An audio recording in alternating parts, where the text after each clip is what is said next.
ياه هلا بأحلى فراشات. ماذا لو عاد الإكس معتذرا؟ يا ترى نعمل فيه إيه؟ وده اللي هنعرفه في ملخص النهاردة، فجهزوا لي نفسكم فراشاتي علشان عندنا طلعة عنب. بس لو أول مرة تشوفني ما تنساش لايك واشتراكك في القناة لأنه بيفرق معايا جدا. ويلا بينا نبدأ الحكاية. بيبتدي مسلسلنا بيون بنت جميلة لكن ملامحها بهتانة، وده بسبب حملها في الشهر الثامن. ورغم كده بتقف تجهز العشاء لأصحاب حبيبها يو. بتقول آن بلطف مصطنع: يون شكلها تعبانة، أنا هروح أساعدها. بيمنعها يو: خليكي مكانك، الحركة كويسة علشانها. وبنعرف وقتها إن آن أخت يون الغير شرعية. بتقرب يون وبتقدم الأكل بحب.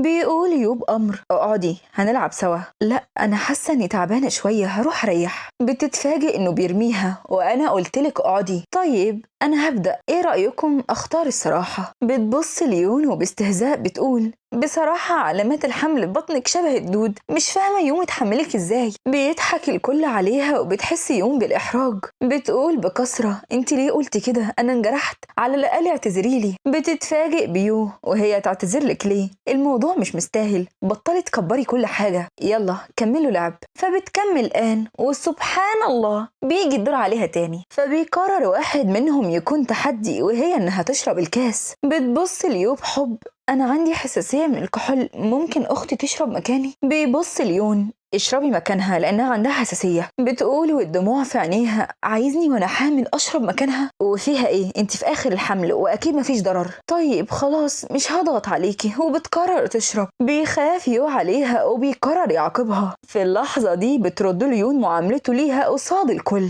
وهنا بيتجنن: أنت بتمدي إيديكي عليا قصاد صحابي؟ بيمسكها وغصب عنها بيرميها بره البيت. ليه عملت كده؟ مراتك حامل، مش خايف تسيبك وتطلق؟ وهخاف من ايه؟ واحدة اصلا زي دي مين هيفكر يقرب لها وهي شبه الدب؟ كل ده وينسى معاه: انا كده بالنسبة لك، بس انا استاهل. اهلي رفضوا علاقتنا وانا اصريت اكمل معاك، بس لا، انا مش هضيع عمري في الندم، انا هنهي اخر امل بينا. وعندي يو بيقول لصاحبه بغرور: استنى بس 10 دقايق وهترجع، هتروح فين يعني؟ بيحذروا واحد من اصحابه ان حملها خطر. بيفتكر اليوم اللي قررت يون تعمل حقن وتحقق له رغبته في الاطفال لانه مصاب بالضعف. شكرا لانك قبلتي تخضعي للعمليه، والعيب فيا. بيفوق من ذكرياته وبيكتشف انها ما رجعتش زي كل مره. وفي المستشفى بيقول الدكتور برسميه: انت ازاي مهمله كده؟ حملك خطر، ازاي تشربي؟ في اللحظه دي بيجيلها رساله من آن: بصراحه انا خسرت واتحكم عليا انه يبقسني. ومع دموع القهر بتقرر تاخد قرار الاجهاض. بيسالها الدكتور: الاب عارف باللي هتعمليه؟ ابوه متوفي. وبنعرف وقتها انهم لحد دلوقتي ما سجلوش جوازهم، وده بسبب رفض يو بشكل مستمر وحجج ياما. تمام، العمليه بعد يومين. وفي البيت بيقعد يو يستناها وعيونه بتطق شرار. اول ما بتوصل بيستقبلها بقسوه: استني عندك، انتي عارفه الساعه كام؟ بعيون خاليه من المشاعر بتقول: مش انت اللي طردتني من البيت؟ لا وكمان استليت في غيابي. فبيتوتر: ده كان مجرد عقاب، وبعدين دي لسه صغيرة. أنا بجد مستغربك، انت ليه حطاها في دماغك كده؟ بتقول يون باستهزاء: صغيرة؟ أنا أكبر منها بسنة واحدة بس، انت ازاي قبلت إنها تهني؟ وفوق كل ده خلتني أشرب مكانها وأنا حامل لأني كنت خايف عليها، عندها حساسية. وبعدين أنا سألت: الشرب مش غلط عليكي؟ يا جماعة سيبوني عليه، أنا هاخد حقي وحقها. بتقول لنفسها: أنا ليه بتناقش في علاقة أصلا هتنتهي؟ بيتجاهل دموعها: الترابيزة دي نظفيها. بتسيبه وبتمشي لأوضتها. بتتصدم بآن وهي لابسة بيجامتها: أنا أسفة، قلت إنك مش راجعة، وبصراحة الدنيا بتمطر فكنت هبات الليلة.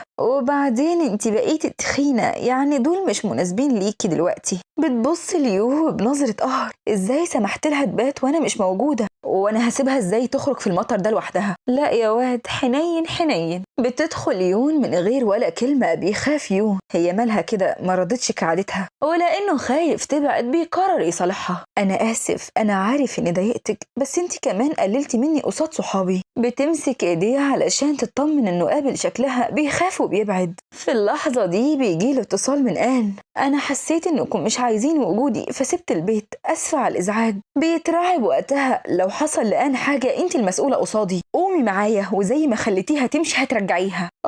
علالي ضغطي، علالي ضغطي. وعند آن بتحس انهم قربوا فبتمثل انها تعبانة ومش قادرة تمشي. بيجري عليها بحب. بتقول يون لنفسها: اللي يشوف اللي بيحصل بيوصل يقول إنها مراتك، ما تقلقيش أنا هاخدك للمستشفى. ومن غير ما يهتم بيبعد يون، فبتتخبط في بطنها في العربية. وفي المستشفى بيقول ببرود كفاية تمثيل بقى، بجد تصرفاتك غريبة. هي برضو اللي غريبة. بيوصل وقتها الدكتور وبتترعب إن حقيقة الإجهاض تتكشف. بيسألها الدكتور مين الشاب ده. لحسن حظها بتنادي الحيزبون عليه. بتقول بحزن أبدا ده جوز أختي، تعبت وأنا جيت معاهم. بيقول لها بخوف بس انتي تعبانة، خليهم يحلوا مشاكلهم لوحدهم. بقهر بتقول لنفسها يعني الغريب مهتم بتعبي، وحبيبي اللي قضيت معاه 6 سنين مش شايفني أصلا. ولسه هتاخد نفسها بتتفاجئ باللي بيسحبها من إيديها. اعتذري الآن وحالا، بسبب غيرتك العامية خرجت من البيت لوحدها وتعبت. انت بجد مش شايف إهانتها ليا؟ أنا حامل في طفلك، يعني المفروض تخاف عليا أنا. بتدخل آن وبتمثل البراءة.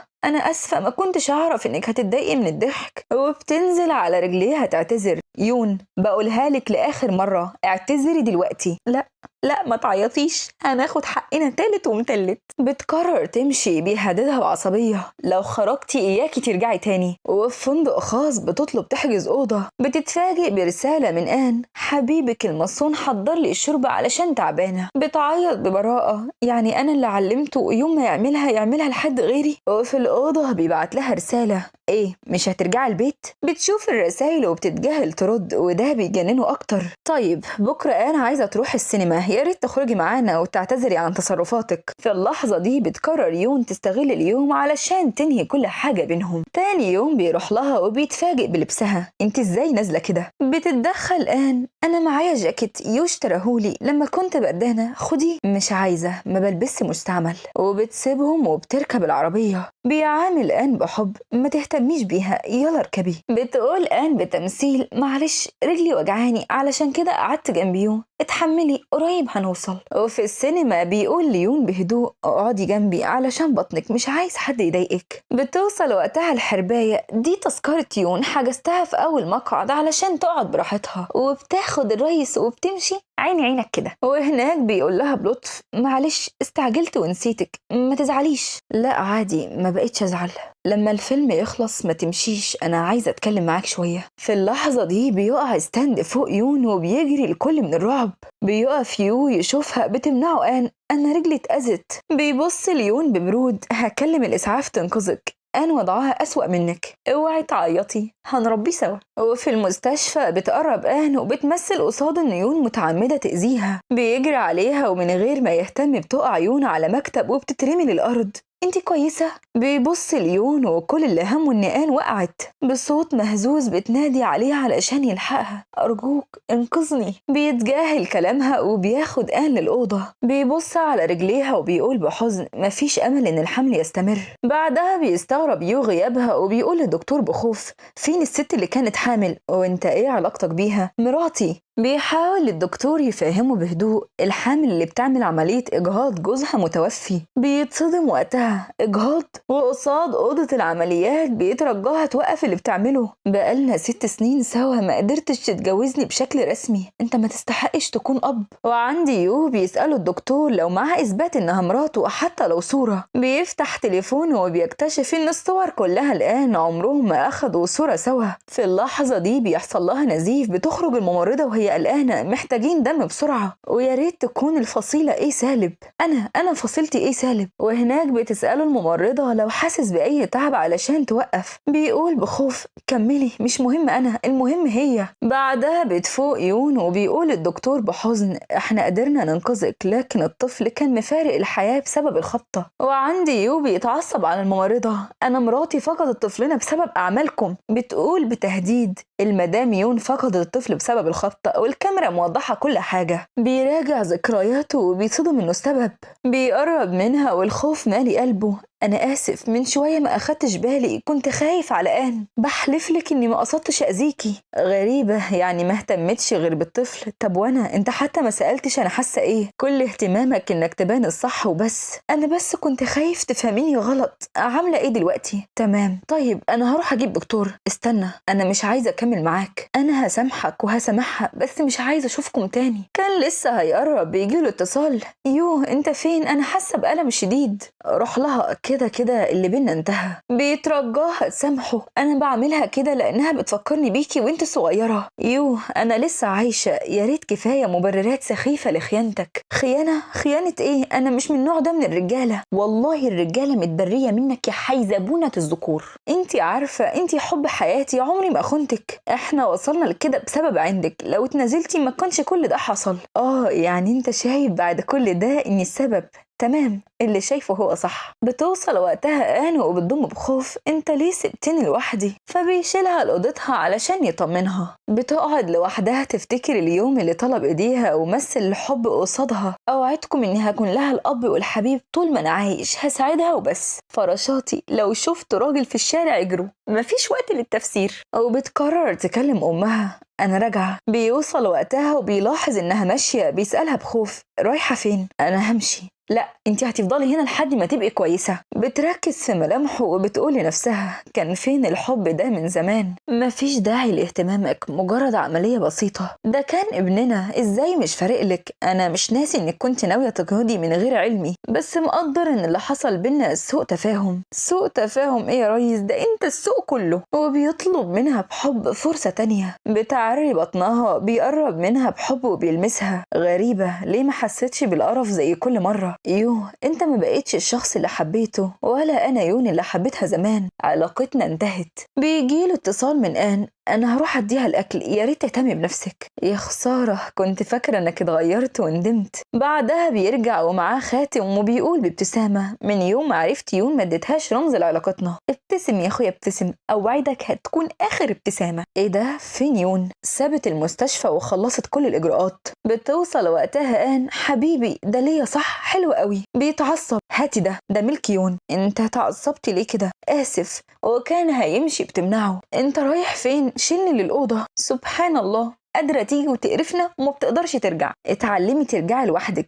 خرجت من المستشفى وهي مريضة، أكيد في خطر. وعندي بتحضر شنطتها، بتمسك التذكار الوحيد لعلاقتهم وبتتخلص منه. كنت بعتبرك دايما أغلى حاجة عندي، من اللحظة دي انت ملكش قيمة. بيوصل للبيت، بيدور عليها في كل مكان، بيحاول يكلمها، بيكتشف انها رفعت الحظر. بنتنا فاقت متأخر يا فراشاتي، بس ولو المهم انها وصلت. أن تصل متأخرا خيرا من ألا تصل. بتقرب منه بتملك. اخيرا خلصنا منها وهنبقى سوا. ومين قالك انك تستاهلي تكوني مكانها؟ لان ببساطه لو كانت بتحبك كانت فضلت. انا اللي معاك، انا اللي بحبك. فبيديها على بوزها. وبيكلم صاحبه وصاحب شركه تذاكر الطيران، اعرف لي حصل حجز باسم في دقيقه، تجيب لي كل المعلومات. المدام اخد التذكره للشمال. بيتجنن وقتها، مفيش حد ساكن هناك غير شياو، الشاب اللي بيحبها في السر من سنين. احجز لي طياره فورا. وقصاد عربية بيقف شاب وسيم ببوكيه ورد صارخ، شياو أنا مبسوط إنك رجعتي، شكرا إنك جيت تقابلني، وشكرا كمان على دعمك ومساعدتك لأهلي في غيابي. مفيش داعي للكلام ده بينا، وعلى فكرة أنا مجهز لك شغل من سنة وكنت مستني اليوم ده. أيوة كده، اديني في الاهتمام. وفي العربية بيساعدها تربط الحزام. بتفتكر هو بيعملها بقسوة. اتعلمي تساعدي نفسك. ايه، حزام مش عارفة تربطيه؟ بتوه في عينيه. انتي كويسة؟ شكلك مرهقة، هوصلك للبيت علشان ترتاحي. وعلى عشاء بيقول الأب بحزن، أنا من البداية ما كنتش مرتاح له. بتحاول تبان قوية. اللي حصل، يا ريت ما نتكلمش فيه تاني. وقتها بيفصل لها شياو الجمبري، أنا عارف إن عندك حساسية. بتبص بعيون بهتانة، 6 سنين عمري ما اهتم إن عندي حساسية، بس شياو فاكر رغم إني بعيدة عنه. بتقاطع الأم تفكيرها، أنا شايفة إن شياو شاب مناسب. فبيحس بالإحراج، مش حابب نتكلم دلوقتي، لسه جاية من السفر وأكيد تعبانة. بتبص عليه بحب، أكيد هفكر. وبتقرر تاخد صورة للأكل علشان تغيظ أحدهم. بيوصل بعدها وبيقرب بعصبية. بيبعدوا شياو، انت مين علشان تقرب منها؟ انت كنت وهتكون مجرد ظل بيختفي بوجودي. بيقول باستهزاء، أنا حاببها. فبيحرجوا شياو، وعلى حد علمي انت انفصلتوا، أو هي سابتك.